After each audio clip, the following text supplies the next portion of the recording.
ನಿಮ್ಮ ಮೇಲೆ ಮತ್ತೆ ಅನಿತಾ ಮೇಡಮ್ ಮೇಲೆ ಮತ್ತೆ ಈಗ ಪೋಸ್ಟರ್ಗಳ ಬೇಡಿ ಬ್ರದರ್, ನಾನು ಈ ರಾಜ್ಯದ ಮುಖ್ಯಮಂತ್ರಿಗಳಾದ ಮೇಲಾದರೂ ಇದೆಂಥವು ಬ್ಲೂ ಫಿಲಮ್ ಮಾಡಿಸೋದು, ಪೋಸ್ಟ್ ಅಂಟಿಸೋದು ಇದೆಲ್ಲ ಬಿಡ್ತಾರೆ ಅದನ್ನು ಅಂತ ಅನ್ಕೊಂಡಿದ್ದೆ. ಆ ಕೈಯಲ್ಲಿ ಇನ್ನೂ ಹೋಗಿಲ್ಲ. ಅದೆಲ್ಲ ಪೋಸ್ಟ್ ಅಂಟಿಸ್ಬಿಟ್ಟು ಪ್ರಚಾರ ಮಾಡೋ ಅಂಥದ್ದು ನಂದು ಬಿಟ್ಟುಬಿಡಿ. ಈವನ್ ನನ್ನ ಹೆಂಡ್ತಿದ್ದು ಫೋಟೋ ಹಾಕೋರು, ನಂದು 100 ಎಕರೆ ಅಂತ ಅದೇನೋ ನಿಖಿಲ್ದು ನಂದು ಹಾಕೋರಲ್ವೇ. 46 ಎಕರೆ 40 ವರ್ಷದ ಹಿಂದೆ ಕಷ್ಟಪಟ್ಟು ಸಂಪಾದನೆ ಮಾಡಿರೋ ಜಮೀನು. ಅದು ಬಿಟ್ಟು ನನ್ನ ಹೆಸರಲ್ಲಿ ಇನ್ಯಾವ ಜಮೀನಿದೆ? 100 ಎಕರೆ ಅಂತೇನು ಹಾಕೊಂಡವ್ರಲ್ಲ ಪೋಸ್ಟ್ರಲ್ಲಿ. ಇನ್ನು ಅನಿತಾ ಮೇಡಮ್ ಅವ್ರದ್ದು 36-37 ಎಕರೆ ತಗೊಂಡವ್ರೆ.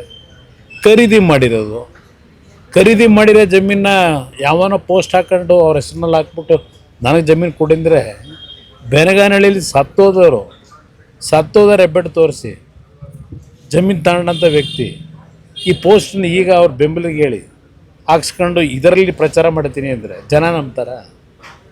ಮುಖ್ಯಮಂತ್ರಿ ಆದಾಗಲಾದರೂ ಒಂದು ಸ್ಟ್ಯಾಂಡರ್ಡ್ ಬೇಡವಾ? ಒಂದು ಸ್ಟ್ಯಾಂಡರ್ಡ್ ಇಲ್ಲದೆ ಈ ರೀತಿಯ ನಡವಳಿಕೆ ಇವತ್ತು ಈ ರಾಜ್ಯ ಯಾವ ಪರಿಸ್ಥಿತಿ ಹೋಗುತ್ತೆ ಅನ್ನೋದನ್ನು ಯೋಚನೆ ಮಾಡಬೇಕು. ಕುಟುಂಬದವ್ರನ್ನ ಫೋಟೋ ಎಲ್ಲ ಹಾಕಿ ಇದು ವಿಕೃತ ಮನಸ್ಸು, ಅದು ಅಷ್ಟೇ ವಿಕೃತ ಮನಸ್ಸು. ಅದು ಹೇಳದ್ನಲ್ಲ, ಇದು ಮೊದಲಿಂದಲೂ ಬಂದಿರೋದು ಇದರಲ್ಲೇ. ಈ ಕೈಯಲ್ಲಿ ಬಂದಂಥ ವ್ಯಕ್ತಿ ಈಗಲೂ ಇದನ್ನೇ ಮುಖ್ಯಮಂತ್ರಿ ಆದಮೇಲಾದರೂ ಆ ಮುಖ್ಯಮಂತ್ರಿಯ ಕುರ್ಚಿಗಾದರೂ ಗೌರವ ಬೇಡವಾ? ಈ ರೀತಿ ಪೋಸ್ಟ್ಗಳು ಹಾಕ್ಕೊಂಡು ಇವತ್ತು ಪ್ರಚಾರ ಮಾಡ್ಕೊಂಡು ಅಪ್ರಚಾರ ಮಾಡ್ಕೊಂಡು ಅಶೋಕ್ ಅವ್ರ ಮೇಲೆ, ಅಲ್ಲಿಂದ ವಿಜೇಂದ್ರ ಮೇಲೆ, ಅಲ್ಲಿಂದ ನಾರಾಯಣ ಸ್ವಾಮಿ ಮೇಲೆ ತಪ್ಪು ಮಾಡಿದರೆ ಮುಖ್ಯಮಂತ್ರಿ ಆ್ಯಕ್ಷನ್ ತಗೊಳ್ಳೋಕೆ ಹೇಳಿ ಅಧಿಕಾರಿಗಳಿಗೆ. ಪೋಸ್ಟ್ನಲ್ಲಿ ಸುಮ್ಮನೆ ಹಾಕೊಂಡು ಪಾಪ ಇಲ್ಲಿವರೆಗೆ ಕಾಂಗ್ರೆಸ್ನ ಮಂತ್ರಿಗಳು ಶಾಸಕರದೇ ನಡೆದೋಯ್ತು, ವಿಧಾನಸಭೆ ಕಲಾಪದಲ್ಲಿ ನಡೆದೋಯ್ತು, ಮತ್ತು ಅವ್ರನ್ನ ಬಾಯ ಮುಚ್ಚಿಸಿದ್ರು. ಸದ್ಯ ಹೇಳ್ತೀವಿ ಅಂತೇಳಿ ಬಾಯ ತೆಗಿಲಿಲ್ಲ ಅವರು. ಆ ರೀತಿ ಈ ರಾಜ್ಯದಲ್ಲಿ ಏನು ನಡೀತಾ ಇದೆ, ಬಹುಶಃ ಇನ್ನು ಮುಂದಕ್ಕಾದ್ರೂ ನಿಲ್ತದೇನೋ ಅಂದ್ಕೊಂಡಿದ್ದು. ಇದರಿಂದ ಎದುರುತ್ತೀರಾ ಸರ್ ಕುಮಾರಸ್ವಾಮಿ ಫ್ಯಾಮಿಲಿ ಅವ್ರ ಫೋಟೋ? ನಾನು ಯಾವುದೇ ಕಾರಣಕ್ಕೂ ನಂದು ತೆರೆದ ಪುಸ್ತಕ, ಎಲ್ಲ ವಿಷಯಗಳು ನನ್ನ ಕಾರ್ಯಕರ್ತರಿಗೂ ಗೊತ್ತು, ಜನತೆಗೂ ಗೊತ್ತಿದೆ. ಅದರಿಂದ ನಾನು ಇದಕ್ಕೆಲ್ಲ ಇಂಥ ಬೆದರಿಕೆಗೆ ಹೆದರ್ತಕ್ಕಂಥ ಪ್ರಶ್ನೆ ಇಲ್ಲ, ಈ ಪೋಸ್ಟ್ಗಳಿಗೆ ಹೆದರ್ತಕ್ಕಂಥ ಪ್ರಶ್ನೆ ಇಲ್ಲ. ಜನಗಳ ಮುಂದೆ ನಮ್ಮ ಪಕ್ಷದ ಹೋರಾಟ ಏನಿದೆ ಜನಗಳಿಗೋಸ್ಕರ, ರೈತರಿಗೋಸ್ಕರವಾಗಿ ನನ್ನ ಹೆಸರನ್ನ ಹೇಳ್ತಾರೆ ಪದೇ ಪದೇ. ಹೌದಪ್ಪ, ನನ್ನ ಕಾಲದಲ್ಲಿ ಇದು ಮಾಡಬೇಕು ಅಂತ ಹೊರಟಿದ್ದು ನಿಜ. ನಾನು ಮಾಡಲೇಬೇಕು ಅಂತಿದ್ದರೆ 2ನೇ ಬಾರಿ ಮುಖ್ಯಮಂತ್ರಿ ಆದಾಗ ತಕ್ಷಣ ನಾನು ಕ್ರಮ ತಗೋತಿದ್ದೆ. ಆ ರೀತಿ ಇದ್ದಿದ್ರೆ ಯಾತಕ್ಕೆ ನಾನು 2ನೇ ಬಾರಿ ಇದ್ನಲ್ಲ, ಯಾಕೆ ಮಾಡಲಿಲ್ಲ? ಮಾಡೋದಾಗಿದ್ರೆ ಆಗ ಮಾಡಿಬಿಡುವೆ. ನನ್ನ ಹೆಸರನ್ನ ಹೇಳ್ಕೊಂಡು ದುಡ್ಡು ಹೊಡೆಯೋ ಕೆಲಸಕ್ಕೆ, ಭೂಮಿ ಲಪಟಾಯಿಸೋ ಕೆಲಸಕ್ಕೆ ಇವತ್ತು ನನ್ನ ಹೆಸರನ್ನು ಉಪಯೋಗ ಮಾಡ್ಕೊಂಡು ಹೊರಟವ್ರೆ. ಏನಾದ್ರು ಉದ್ದೇಶ, ಒಳ್ಳೆ ಉದ್ದೇಶ ಇದ್ದರೆ ಬೆಂಬಲ ಕೊಡೋದ? ಯಾವುದರಲ್ಲಿ ಇವ್ರಿಗೆ ಒಳ್ಳೆ ಉದ್ದೇಶ ಇದೆ?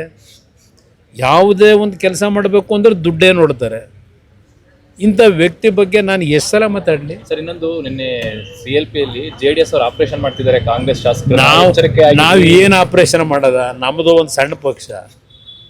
ನಮ್ಮ ಪಕ್ಷದಲ್ಲಿ ಏನಿದೆ ಮಾಡೋಕ್ಕೆ ನಮಗೆ? ನಮ್ಮ ಕೈಲಿ ತಾನೇ ಏನಾಗ್ತದೆ? ಸರ್ಕಾರ ಅವ್ರ ಕೈಲಿದೆ. ಮ್ಯಾನ್ ಪವರು, ಮಸಲ್ ಪವರು, ಹಣದ ಪವರು ಎಲ್ಲ ಇಟ್ಕೊಂಡವ್ರೆ.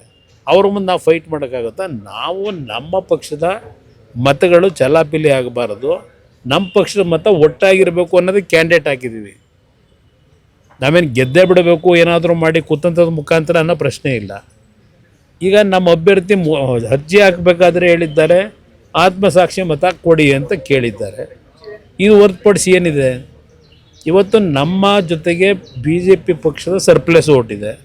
ಆ ಓಟಿಗೆ BJP ನಾಯಕರಿಗೆ ಮನವಿ ಮಾಡಿದ್ದೇವೆ.